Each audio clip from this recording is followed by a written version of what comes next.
Thank you very much. Good morning and welcome to the Atlantic Council. I'm Steve Grundman, the M.A. and George Lund Fellow here at the Council's Scowcroft Center on International Security, and I am the producer of this Defense Industrial Policy series. The purpose of this morning's event is to hear from Dr. Ismail Demir, the Undersecretary for Defense Industries of the Republic of Turkey. He's going to talk with us about Turkey's defense industrial policy. Thank you very much, Dr. Demir, for making the time to be here and have a conversation with us. Before proceeding further, I have a couple acknowledgments and expressions of gratitude to make. The first is to our partner in this Defense Industrial Policy series, the National Defense Industrial Association, one of the trade associations of primarily U.S. Or at least U.S.-based defense and aerospace contractors here in the United States. Its president, General Craig McKinley, could not be here today, but NDIA is being represented here today by Jimmy Thomas, who I can't quite put my eyes on. Anyway, I also want to acknowledge my colleagues in the Council's Rafiq Hariri Center for the Middle East, with whom I've collaborated to prepare this event. Indeed, I will presently call upon its just former Director, Ambassador Frank Ricciardoni, to introduce Dr. Demir. And also, I prevailed upon the center's senior fellow, Aaron Stein, who's going to moderate the discussion that will follow the Undersecretary's prepared remarks. Before I move to the substantive portion of the agenda, I have just a couple of administrative notes, the first of which is to explain the agenda. Straightforward. The Undersecretary, after we've made these introductions, will speak for about 15 or 20 minutes. He and Aaron then will take those chairs and have a conversation between themselves, after which, with about 15 or 20 minutes remaining in the program, Aaron will moderate questions from those of you who are here in the audience. We are tweeting this event at the hashtag #ACScowcroft. Am I right about that? At the hashtag #ACDefense. So we are tweeting the event at ACDefense. And indeed, if either in the room or those of you who might be watching on the live stream want to offer a question to the audience, to Dr. Demir, we'll entertain such a question over that hashtag. Finally, please note that we do need to conclude the event at 11:45 a.m.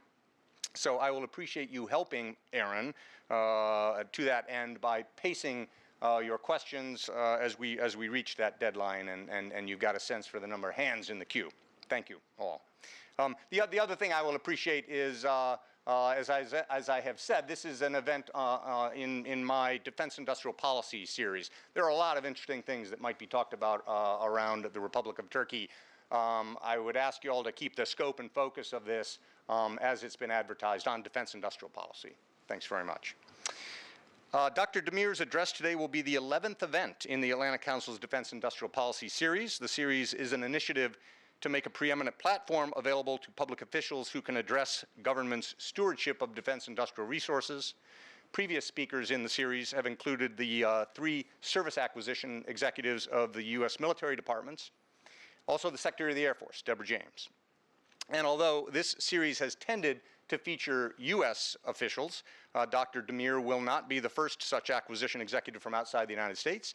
In December 2014, the United Kingdom's Minister for Defense Equipment and Support, Philip Dunn, made a defense industrial policy address here at the Council. It shall suffice to say that this series is a further expression of what my center's namesake, General Brent Scowcroft, had in mind for us. To be an institution which creatively cultivates a transatlantic constituency for strategic thinking about and practical solutions for the problems of international security throughout the globe. I feel confident that today's discussion with Turkey's Undersecretary for Defense Industries will play directly to that mission statement, and I want again to thank Dr. Demir for adding his name and distinguished thoughts to the series. Now, I'd like to welcome Ambassador Frank Ricciardoni, who will make a formal introduction of his friend Ismail Demir. Frank is a distinguished U.S. diplomat who had a longer than 30-year career in the U.S. Foreign Service, which included service as the United States ambassador to Turkey between 2011 and 2014, though that was hardly his first assignment in Turkey. I dare say I think your children were both born in Turkey, among other relationships that you have there. He also served as the U.S. ambassador to the Arab Republic of Egypt, the Republic of Philippines, and the Republic of Palau. Around here, as I've alluded, Frank is best known as the former director of the Hariri Center, a position from which he only recently stepped down to become the president of the American University in Cairo, a post he will take up later this summer. His knowledge of and relationships in Turkey are substantial. I feel very lucky that he was able to be here this morning to introduce Ismail Demir. Frank, please take the podium and do that. Thank you very much, Steve. And thank you to all of you for coming. This is a particularly meaningful event and visit on a couple of levels. We have the Turkish embassy represented here, Turkish diplomacy. American diplomats and Turkish diplomats have found over the years that this is not an easy relationship to manage, but it has a lot of substance, a lot of positive momentum in it that sustains the relationship even in moments of greatest strain. This is a moment of strain, but a couple of the strands are represented here today in the person of the Undersecretary himself. And it was in both those contexts that we got to know each other a bit. The first of those powerful strands of substance in the relationship is the defense relationship. Just last week, General Joe Votel, who was honored by the Atlantic Council last month, in fact, at our gala dinner, was in Turkey consulting with counterparts over how to manage the campaign against ISIS in Syria. We have differences of perspective, but fundamentally common purposes as well. We can never afford to have anything but the most intimate defense-to-defense conversations with each other. The other part that always seems to work in the relationship is business. Business to business, people to, one of the most important of the people-to-people parts.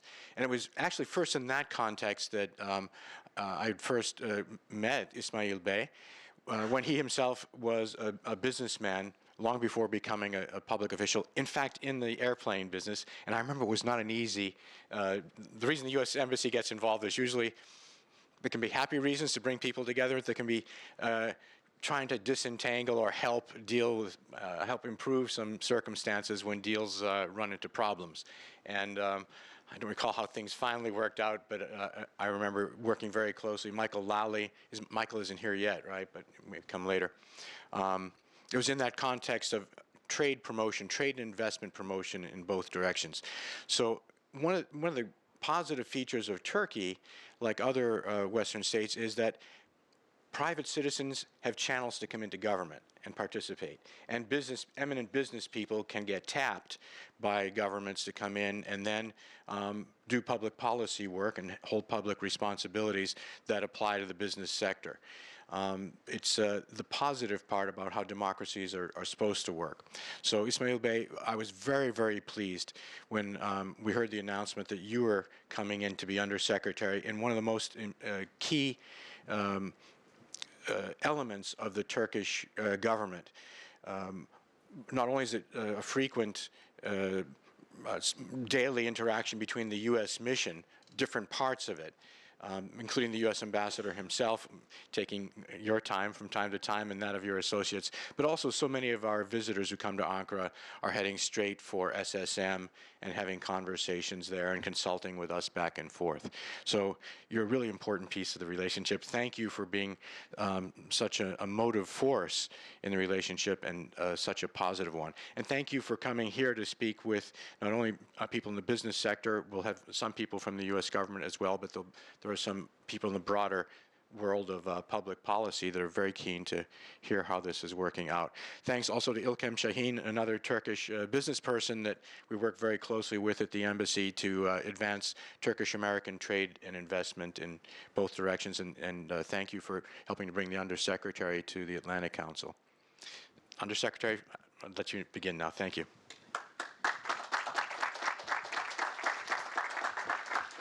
Thank you, Frank, for your kind words, and thanks to Atlantic Council and the National Defense Industries Association for arranging this event. And I'm coming from Phoenix, Arizona, and from Luke Air Force Base, where we have attended the F-35 CO roundtable meetings for 2 days, Monday and Tuesday.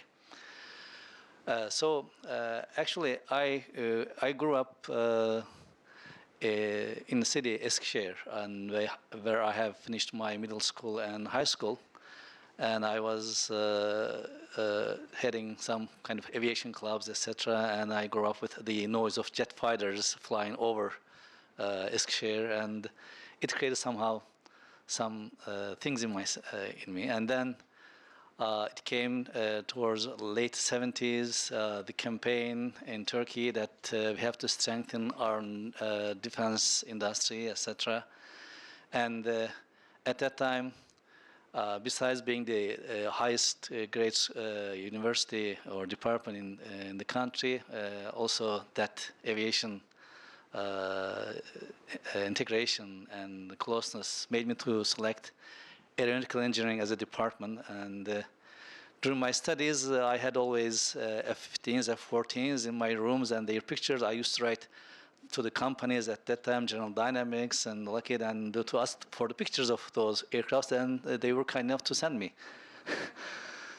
And then after I have graduated, I decided to go deep in science and knowledge of aeronautical engineering, and I came to the States, and I got 2 master's degrees from University of Michigan Ann Arbor and Purdue University. And then I had completed my PhD in Washington State. In all my studies, I had always kept my contact with defense and aviation, although I had a lot of scientific areas to work with. Anyway, when we talk about like today's subject is Turkish defense industry and our policies and what we do, and I have a couple of notes here that will help me to go through.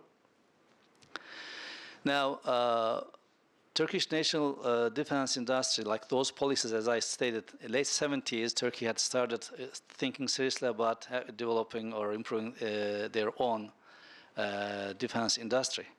And there were a couple of attempts, and in 1985, there was a decision to establish SSM, Turkish Undersecretariat of Defense Industries. And the decision was, I guess, a very smart one, and time had proven that that decision had contributed a lot. And besides the Undersecretariat, there was another decision to form a fund named Supporting Defense Industry Fund, Defense Industry Support Fund. And that fund had, from taxes, some percentage of taxes had flown to that fund, and it allowed to really invest to defense industries. And from the name, you can guess that it is to support defense industry. And traditionally, U.S. and Turkish relations are really based on mostly defense relations. And it used to be mostly one-sided relation. And Turkey was procuring a lot of defense products from the U.S. And in the days of Cold War, it was very logical for the U.S. also to support Turkey and have a strong front against Communist bloc at that time.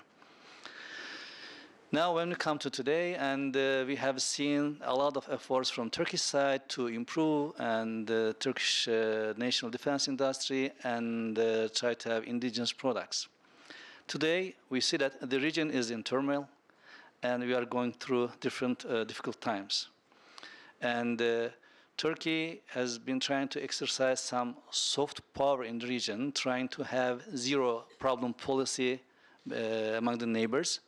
And improving the relation was the key instrument at that time.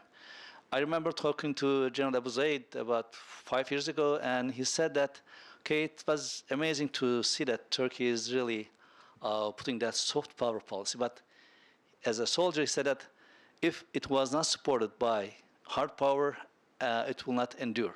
And it's proven that he was correct. He was right. And so today, going through that turmoil, and we have once again iterated that it's really essential for Turkey to have indigenous defense industry. Why is that so? Because now when you think from one aspect, it is, now if you look at Turkey, we have indigenous tank development program, indigenous fighter development program, indigenous training aircraft development program, and frigate, and from UAVs to submarines, there are a lot of indigenous development program. At first glance, and it may not be very logical to really go for all of the fields of defense and trying to have indigenous capabilities. That's correct. And we are aware of it. And we know that although we have started some action on those areas, one of the key objectives here is just to increase technical or technological readiness level. Because there are some areas that we have really very low level of technological readiness and also MRL, manufacturing readiness level. And we are inside, we are prioritizing the areas actually.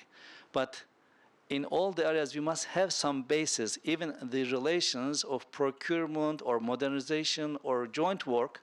If you do not have anything, and if you did not improve your level to a certain stage, in even cooperation or technology transfer, you will not be so successful. So that's one of the key elements that we are trying to concentrate on indigenous development programs and to support those. And of course, it needs a lot of funds and resources. We are aware of it. And there is a lot of improvement also in R&D area for defense industries. And by this effort, whatever going on internal politics in Turkey, there is one basic policy that did not change and will not change. That policy is Turkey is a strong ally of West. So this is whatever it is, whatever the policy is inside, this is one determined policy in Turkey. Whatever ups and downs, we know that there are ups and downs and there are differences of opinion, but Turkey did not and will not have any other direction to go. And of course, we're going to try to keep all the relations warm. Of course, we are trying to, we'll try to settle our differences, and there will be some differences. But that main policy will not change, and that will also will be based on rule of law, democracy, human rights, and those kind of values that all the humanity will commonly hold.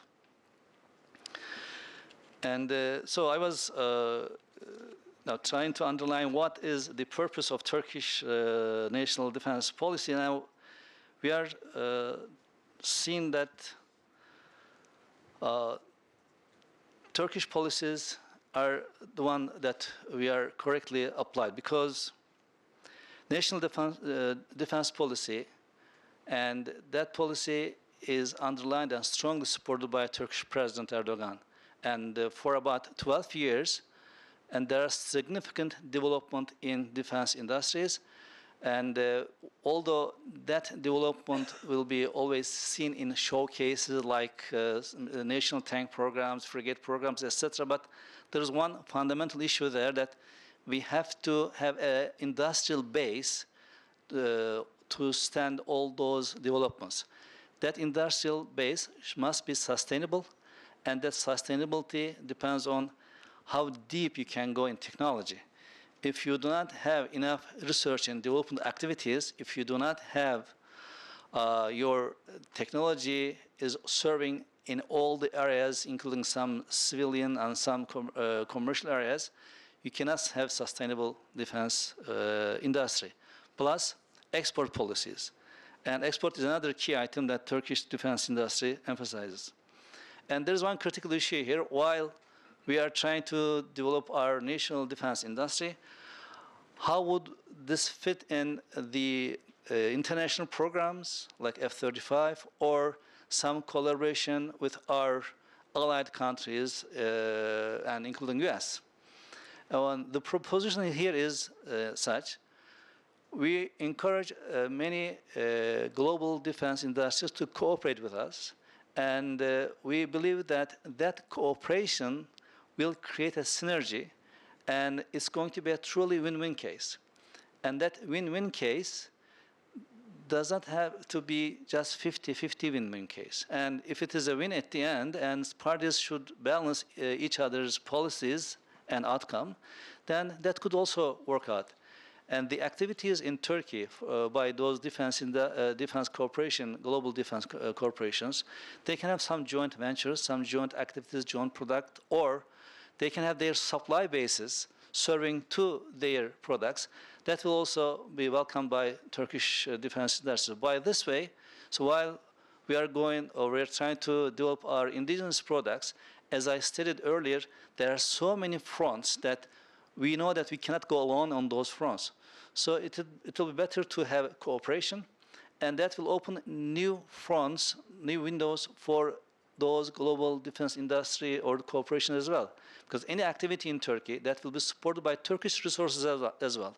Because our proposition is not that a company would come to Turkey and invest alone and take the risks.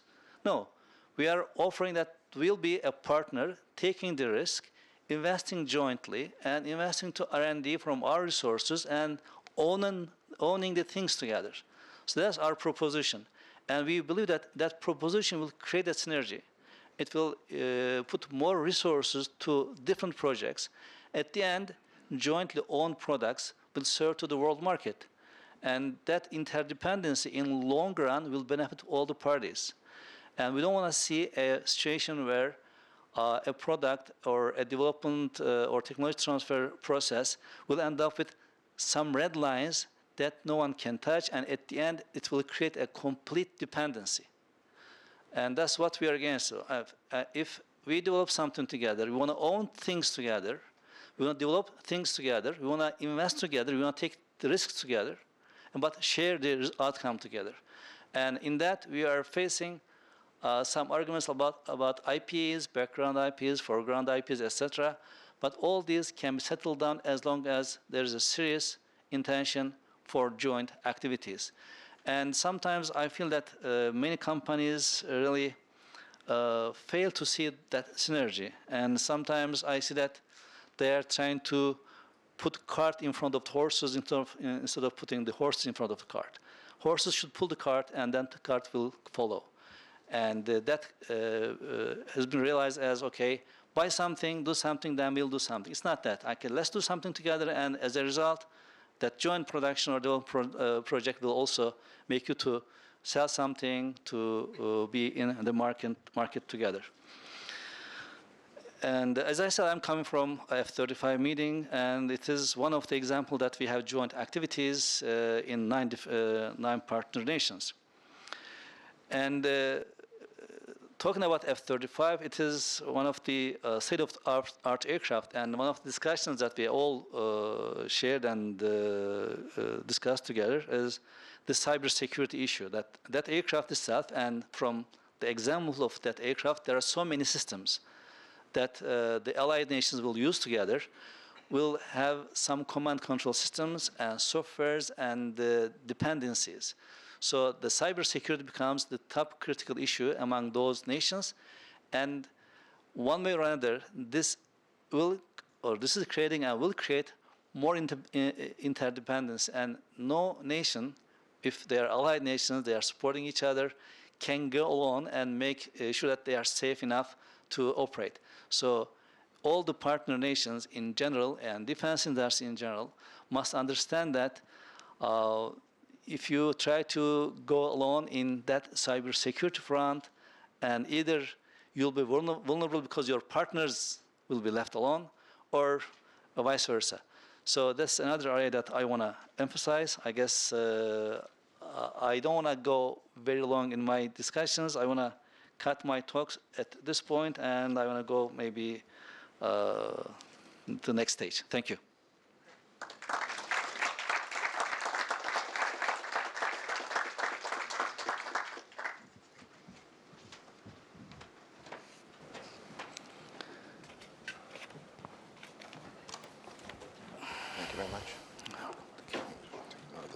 Thank you very much for joining us here at the Atlantic Council on your trip to Washington and the United States in general. And thank you everybody for coming and who are watching on the webcast.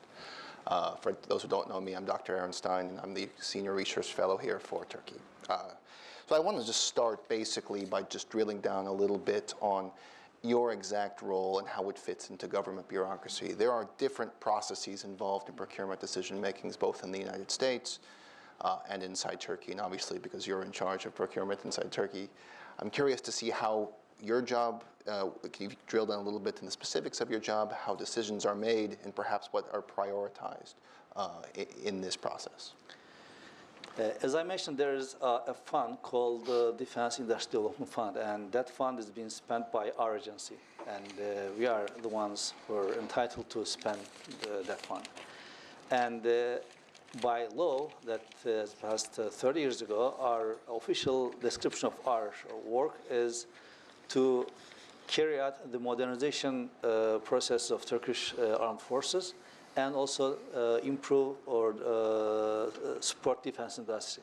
If you look at these two roles, and the flow of work is as such, armed forces in general make some planning and let us know their needs of modernization or direct procurement or some development. So after that, we take the project and then plan for it. If it is a tender process, we go through the tender process. If it is the direct procurement from a single source, we do that. And all the way, we are in charge of the management of the program itself.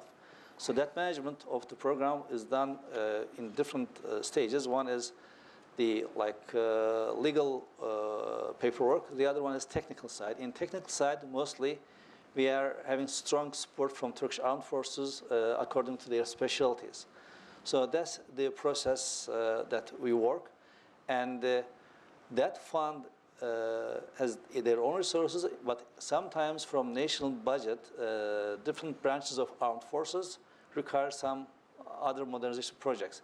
And then even in that case, from the national budget, that allocated amount is transferred to the fund, and then also we start spending that fund. And the decision making in that process, while we have some maturity in the tender process and it reaches the decision making point, we take that to the Defense Industry Executive Committee that is formed by three people in Prime Minister, Minister of Defense, and Chief of TGS.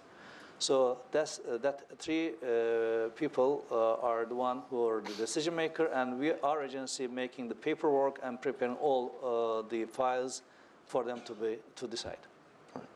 And so within that, you can see that there are two goals at hand, at least when I look at it as an outsider. There is the longer-term political goal to become more technologically independent, whereas, as you said, some of the procurement processes is driven by your interaction with the TGS, the Turkish military. How do you balance when those come into contradiction? When there's an immediate need for procurement on the Turkish military side, they put out a specific request, versus, as you said in your opening remarks about your reference to purchases not leading to partnerships, but partnerships leading to purchases. There's sometimes those come into contradiction. Actually, if there is a need and it comes as an urgent need, and there's no way just you have to go and try to make it available for the armed forces, because the security itself has no price, because you cannot say to your armed force that, wait, and I'm going to run a development project that will take, let's say, 10 years, and it's not logical. But planning is very important, and usually there are some 10 years plans that always be revised, and we are in general participating the process of that planning. So that means ahead of time we know what is planned and what are the resources for that planned activity. But although this is the case, but there are things happening and some urgent needs come out, and we just go for direct procurement. However, in the meantime, it shows that we are lacking at that specific product or technology, and in parallel we are starting a development project or some technology-based line or infrastructure that would be needed to support that specific activity. So it is kind of a warning sign for us that we are lacking in those areas, then we must start some development project. But if that urgent need is something very common and it's not that critical, it doesn't have to be.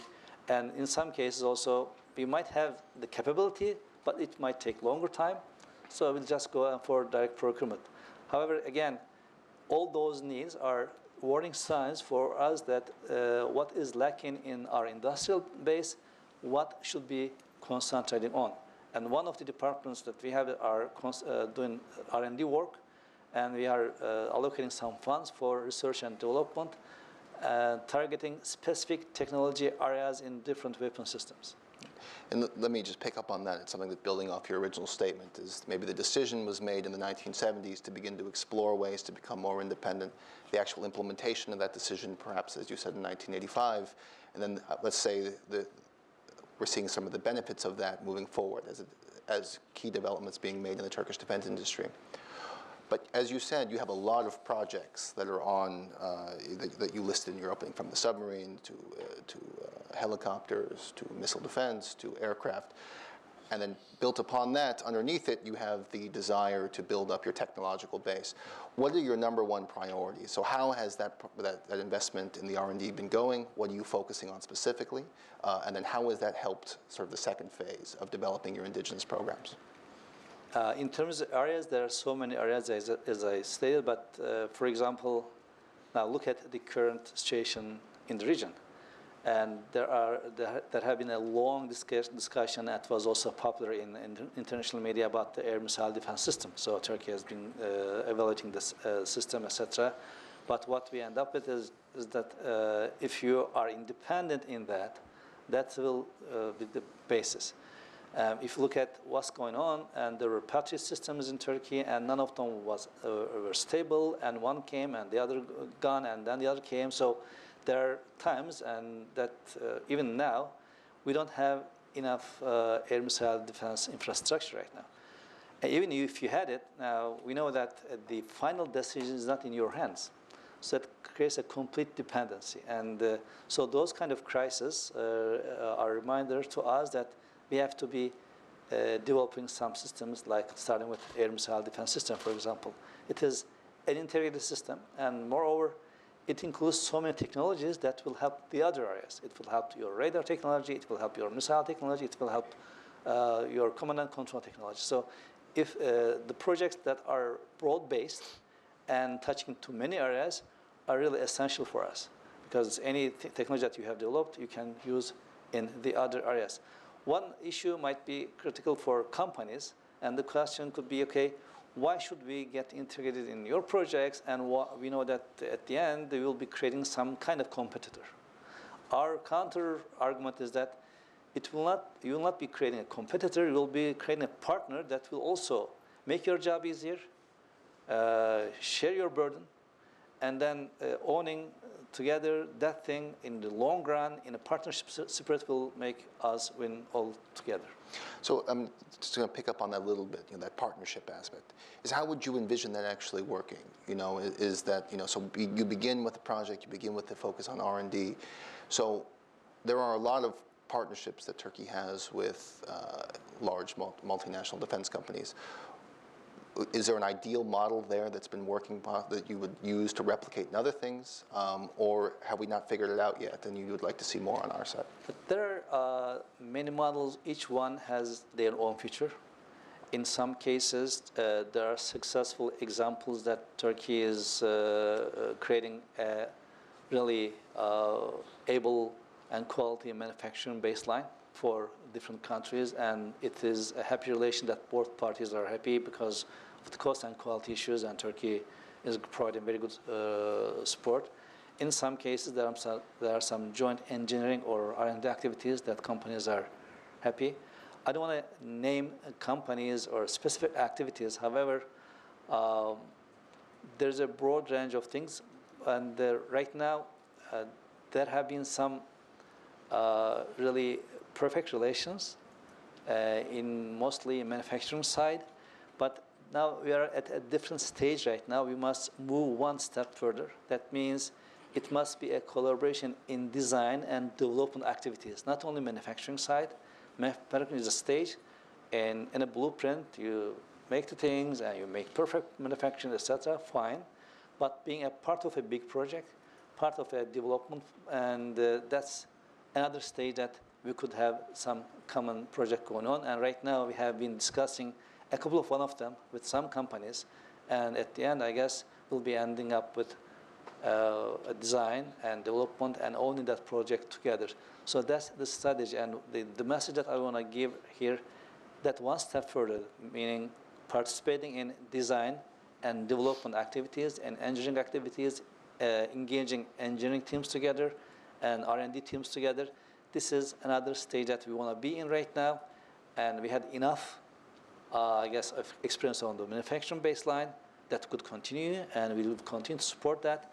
However, the next stage should be that design and development and research activities. Yeah, so just picking up on a thread there about these large international projects, I mean, I think the F-35 is one that comes to a lot of people's minds, and you mentioned it in your opening statements. You know, and so you recently returned from the CEO conference. I think it was in Phoenix. I saw the picture on Twitter. You touched the plane. But I'd just like to know, what is Turkey's approach to that specific project? You know, and how does it envision both integrating the aircraft? What is the schedule for a number of aircraft coming along? And what is Turkey's role in the project? And perhaps, you know, is there anything else that you would like to be a part of? That project has, I guess, enough bad publicity in the past, and honestly, during that conference, this one, I have seen a lot of relief in the faces of the partner nations as well as JPO, and where actually Mr. Kendall and General Bogdan had a detailed questioning they have been through. And the statement in general that 4 years ago or 3 years ago, there are a lot of skeptics among the partner nations even. Right now, they see that the product is coming along, and since it is so complicated, and there will be still issues, and there will be delays most probably, but still it's on the right track. And being a part of that technology and that product that will rule the field for coming 20 years or so, it is an important thing, and it's also, as I said, will create interdependence, and that is also important. And nations will feel that, okay, they are interdependent, and everyone is contributing something. And Turkey has some manufacturing work from F-35. In the long run, we're going to have some maintenance and repair overhaul operations and lifetime support of the aircraft. We'll have some role in that. That also is important, and that also means that we'll have long-term return in the project. And being a part of JPO by itself is engaging you to different processes, and it is also a learning experience. In general, I guess those skeptical ideas now started to disappear, and will be more hopeful for the future when that aircraft and international deliveries start happening, as it happened to Netherlands aircraft was delivered, and we have seen nice videos of that during the conference. That also gave a relief to the people that, okay, international deliveries are starting, and some FMS programs are starting.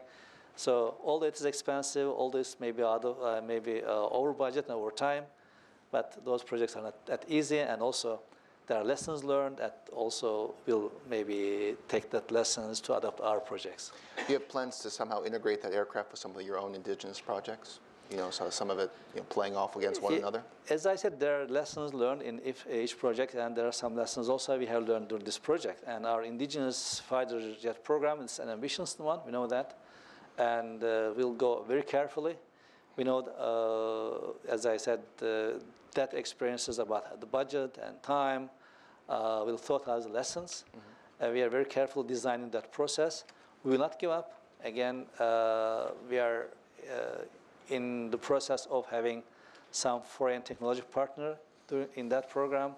And our main criteria in that is we don't want to end up with some red lines that will be put in front of us in next coming years. So it should be indigenous program, and it should be some technology development program that we should own the aircraft at the end, not just dependency going and continuing forever. I mean, this is one of the more ambitious projects, I think, that, you know, you see in the press so much, is the indigenous fighter program. You know, where is that in the process? And I think a lot of people are, at least I am curious about how that works with a potential foreign partner, you know, through the design stages, and then how it becomes indigenous in the longer term. It is a challenging one. It's not an easy one. We are ambitious. We are optimistic, but not overly optimistic. We know the risks. As an aeronautical engineer myself, I am very well aware of the risks, and we'll be maybe going in slow but sure steps.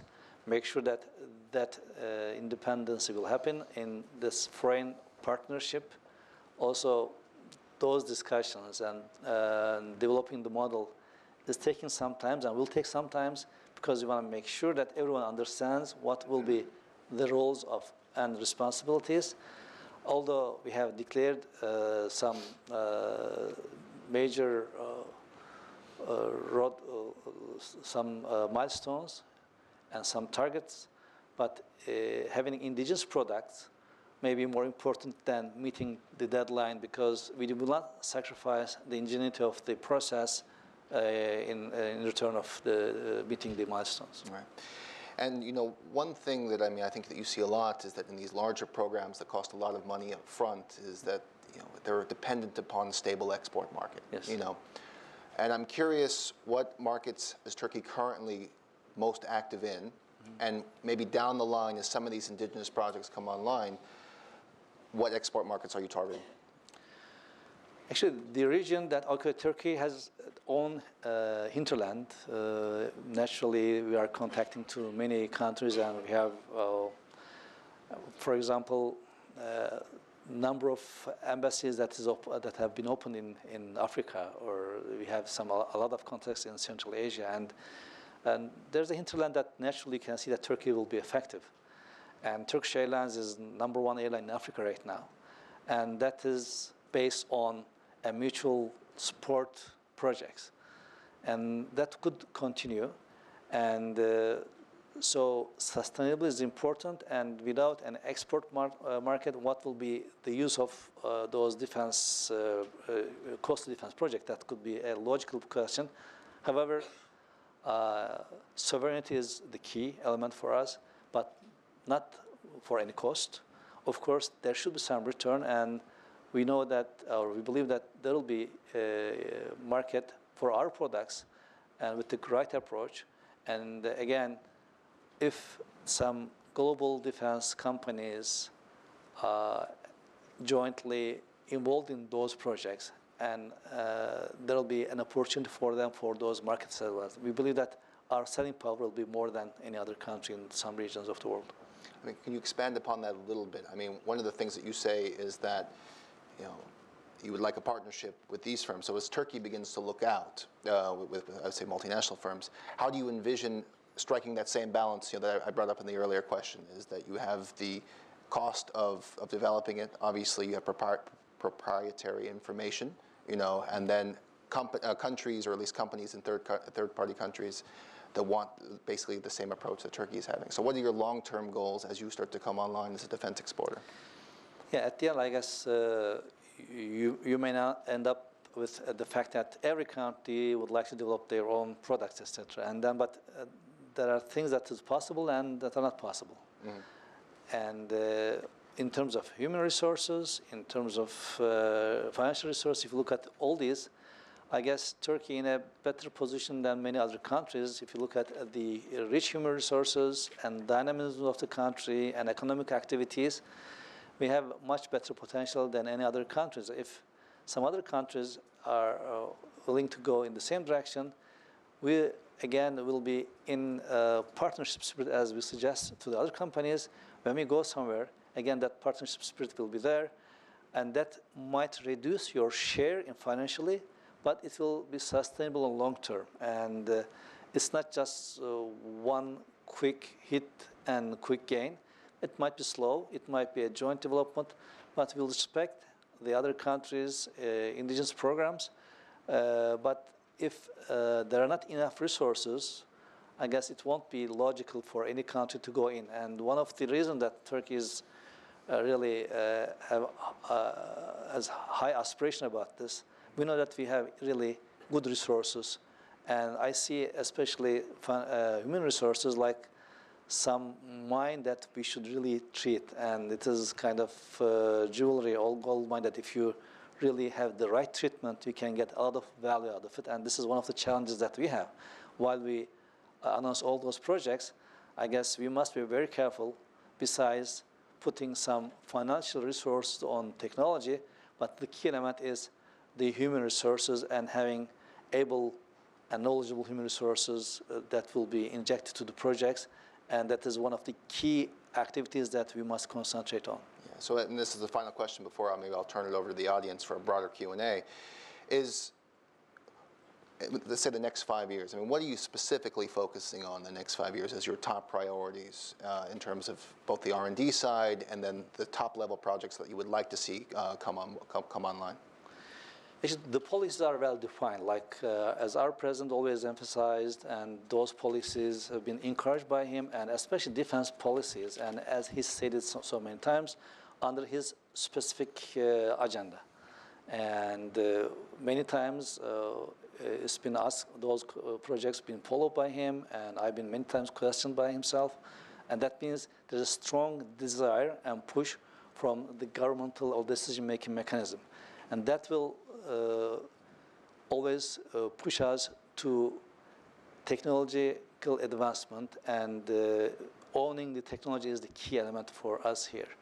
And that will not change, and that has some basic elements that we should concentrate on. As I stated, human resources development is one of them, and key technology areas another, and having multinational collaboration in those technological areas another one, because it is a key factor, and I emphasize again and again that that partnership, because no nation today in the world, including the US, can spend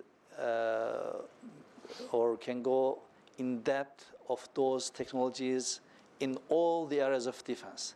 It's not possible, it's not affordable anymore. So that means there's a must, it is a must to collaborate. So then we are proposing that that collaboration should be there. Our end goal is to be more and more independent in defense, independent technology, even if it is interdependency, that interdependency must be reliable and transparent and based on trust.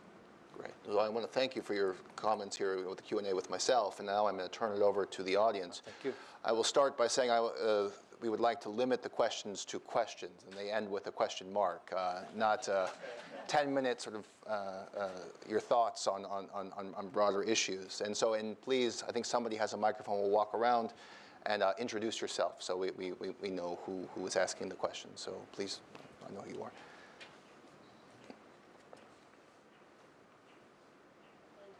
Dr. Nisi Gören, University of Maryland. Sayın Müsteşar, thank you very much for your remarks. My question has to do with your statements and President Erdogan's statements following the cancellation of the initial agreement with the Chinese company for the T-Lorameds tender. In your statements, you mentioned that in order to have an effective deterrent, Turkey should procure not only defensive systems but also offensive systems. I was wondering if you could expand a little bit on whether this constitutes a shift in Turkey's defense policy from a more defensive approach to a more offensive approach, and what does this mean for the procurement strategy in terms of the defense-offense cost curve? Thank you. Defense is our priority, and when we talk about air missile defense system and the long-range air missile defense project, what we have announced is that we did not cancel the project, we canceled the tender, but the process will go on, and we're going to start our indigenous development program for the air missile defense system, and we are open and ready to cooperate with different foreign partners during that project. And deterrence has a lot of means. So, okay, defense is one part, but like is very, very recent example. When we had some attacks from ISIS to Turkish city Kilis, we had lost 21 people. And you should hit those targets. Like, you can defend, but those, if you cannot hit those targets before they attack you, and how can you be deterrent? Like, it is always, this is two-sided thing. You will have your defense system, and we know that technologically, in all those defense systems are not 100% accurate and enough. If they send you, let's say, 50 missiles, and you can prevent them, maybe 40 of them, but 10 of them will get hit. And do you accept that? No. You have to be able to hit the other side. So deterrence has always two meanings. One is defense itself. If you don't have enough means to hit your enemy whenever required, I guess you are lacking one side of the coin. And I'll take Madhur's prerogative just to ask one follow-up question based upon that. Is how does it work between the indigenous missile defense program that you've launched versus the continued discussions with multilateral defense companies on the TLORMIS project? We have a lot of active discussions going on in that front, and we have determined many areas of cooperation and how could it be possible to support indigenous development program. And it is a fact that when you talk about an indigenous development program, and it comes to your question, it is an urgent need. In the meantime, we are announced that we will develop some indigenous programs. But we have seen that even that urgent need, and the companies are offering the earliest maybe 3 or 4 years delivery time. So that means it is urgent, but they cannot deliver just in a year or so. So our proposition is, okay, let's meet that urgent need, like if it is in 4 years, let's have the maximum amount of technical collaboration in that. And you'll help us, and we'll have some maybe units put on the field with the maximum collaboration from Turkish industry. But in the meantime, let's draw a roadmap that at the end will increase Turkish capabilities and will make us to reach a certain point. That's the strategy. Great. Yeah. Steve, would you like to go? Thank you, Aaron. Here in the United States, as I think you may know, there is a strategic ambition in the Department of Defense to identify technologies that will sustain military capabilities throughout this 21st century. The third offset is the catchphrase by which this ambition is referenced. I'm wondering if in Turkey, you have identified a collection, and it sounds like you have, of I guess what I'd think of as strategic capabilities or strategic technologies. You've certainly alluded to some that you worry about approaching a red line of dependency on. And beyond the fighter, which you identified, I wonder if you could talk about other, again, either platforms or capabilities or technologies that Turkey sees as strategic to its defense capabilities over the next 20 or 30 years. We have just mentioned about the long-range air missile defense system. That is one of our priorities that we go on right now. And some satellite technologies that is important for us, both communications and observation satellites, and also naval projects that we have a strong naval shipyards industry, and they are very capable of building large-scale ships, and it will strengthen our forces in long term, and with, of course, the systems, not only the vessel itself, but with the systems and submarine plus frigates. These are another. And in the land forces area, more and more detection and early warning and observation, those are the important things, because as you have all known, we have been going through terrorist threats, and we have lost many people to many acts of terrorism. So it is important to have some intelligence capability, observation, and detecting the threat ahead of time, and if necessary, hitting those targets. So that means a lot of electronic warfare and observations and data evaluation. So those are the priorities. Some kind of radar detection and information analysis and fusion in general sense, because the fusion in terms of intelligence data, fusion in terms of other command and control systems. Thank you. Tolga? Thank you, Mr. Undersecretary, for your remarks, and I want to thank the Atlantic Council also for organizing this. I had a specific question on some weapon systems that Turkey is seeking from U.S. for a long time. I mean, I remember very well when Frank was appointed as ambassador to Turkey in 2010. It was an issue, this armed drones issue. Can you give us an update about where are you right now in these negotiations with U.S. and how it is urgent for Turkey? Okay. Yeah, armed drones and some other weapon systems, unfortunately, it took a lot of time, and some of them had been cleared, and not armed drones, but some others. Some of them has not been, but like being a little sarcastic, but I would like to thank for any of the project that was not approved by US, because it forces us to develop our own things. For example, armed drones. So we rushed, and we put some tactical UAVs, and we armed them, and we are now hitting the targets. So that is kind of showing us the urgency of the cases, and we are speeding up the project. It is also a driving factor for us. Unfortunately, that armed drone case, from our side, it is closed. I personally, as a SSM, I'm not in that page. I'm not following that anymore, so I closed that page. And we'll, for some other guided ammunitions, for example, and okay, we have our own things developed. So anything that is not permitted, I guess this is one of the things that I really emphasize, why Frank was also here and he was ambassador. There are some technologies and weapons when we asked as ally and it was rejected, but that must be really understood. One way or another, we're going to develop it. And it might take longer time, we might spend a little more, but blocking that will not help. And that, even some very simple issues, if we have a rejection, if we are not given that opportunity, in our governmental circles, the psychological effect of that is so huge. I mean, I guess this side of the ocean do not understand it. You know, it is, ideally, maybe Frank was one of the first people who came to visit me and say, hi, Olson. And maybe I told him also, I told the same thing to the next ambassador. This must be understood. Blocking that will not help. And we will make it one way or another, but it might take time. So it will not serve the purpose. Anyway, it will hurt the feelings. It will really spoil the psychology.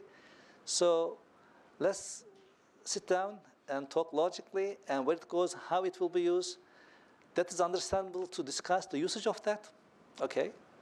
And as allies, and we are trying to adjust our policy as much as we can make a common understanding, but blocking that is not helping, it will not help. That's really a strange thing, and I want to emphasize that.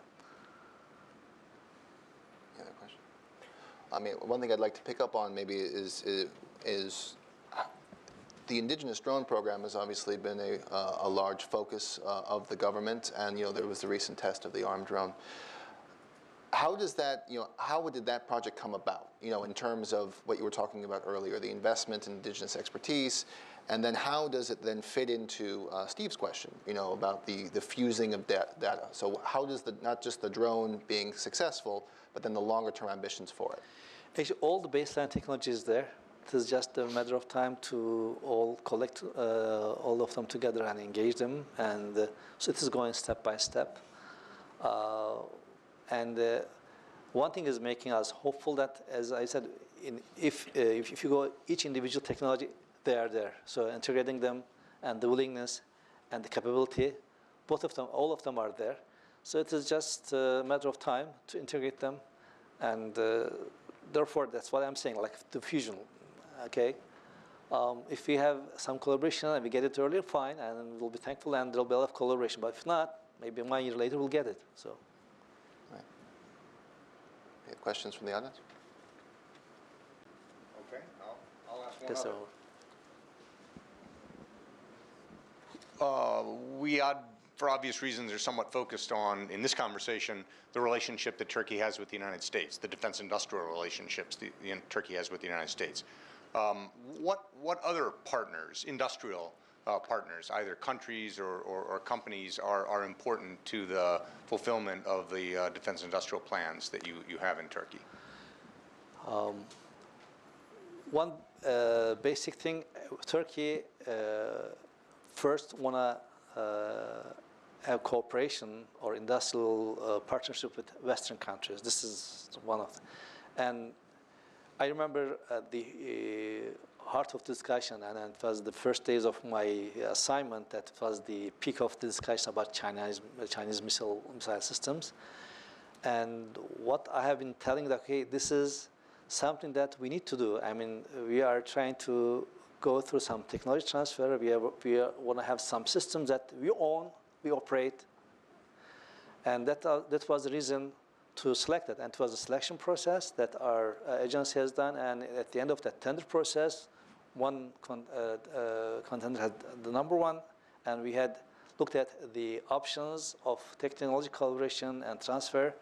And on the contrary of the general public statement on understanding, it is not the US pressure that made us to change the policy, and Frank was on the heart of it, and I have not heard any word from him. He was, and also other ambassador was always underlining that Turkey is completely free to make their own selection, and the risk that those systems will introduce is our own risks, fine, but the level of technology and integration, when we think all together, there is a saying in Turkish, "Attığın taş ürküttüğün kurbağa," just the stone that you throw, and it doesn't work to the amount of frogs that you made them escape. So that was the analysis. But in general, we are open to collaboration with any country, preferably, and most preferably with Western countries, including the US or Europe. I think we have time for one last round of questions. If anybody else has anything to ask the Undersecretary. I mean, if not, right here, final question. Hi, thank you for your remarks. I'm Jennifer Meal with the U.S. Chamber of Commerce. And we've been focusing today a lot on hard purchases, but I wanted to get your view on cybersecurity and how you see cybersecurity underpinning a lot of these procurements and also Turkey's national defense. Thank you. Actually, towards the end of my talk, I tried to touch upon that. We had a visit to the U.S. last year with Turkish TGS staff, and we have been through different military labs and the universities. In all of them, the number one subject and priority was cybersecurity. And also in Turkey, I had recently established a department in our agency for cybersecurity. It's a buzzword. Everyone talks about it, but it is really important to integrate. And without that cybersecurity that starts with human training and goes all the way, it is not wise for any partners in allied nations to make a move that will ignore the others or will be in attacking mode for the cost of the others. So it must be an integrated approach. And if it becomes a war zone, it will not help anybody. It will really hurt integration of the systems, especially in NATO and other alliances. And all the partners must make sure that they're all aligned, they're all helping each other, and any defects in any partner will hurt all the others. So that is really important. And I guess this is one of the top areas that the countries must collaborate. And today, there are efforts in that direction, but that is not enough, because any weak point in any of the domains will hurt everybody. And this is an area that has no borders, although we try to put a lot of firewalls, etc. Again, I guess the collaboration is the key word here. Otherwise, in the long run, we will realize that standing alone will not help anybody, and that means today we must all engage and find ways for collaboration and helping and supporting each other in that area. Great. Well, I think with that, I think we can begin to conclude. I'd like to thank you for coming to the Atlantic Council and sharing your thoughts with us. And thank you, everybody, for coming. And have a good day, everybody. Thanks.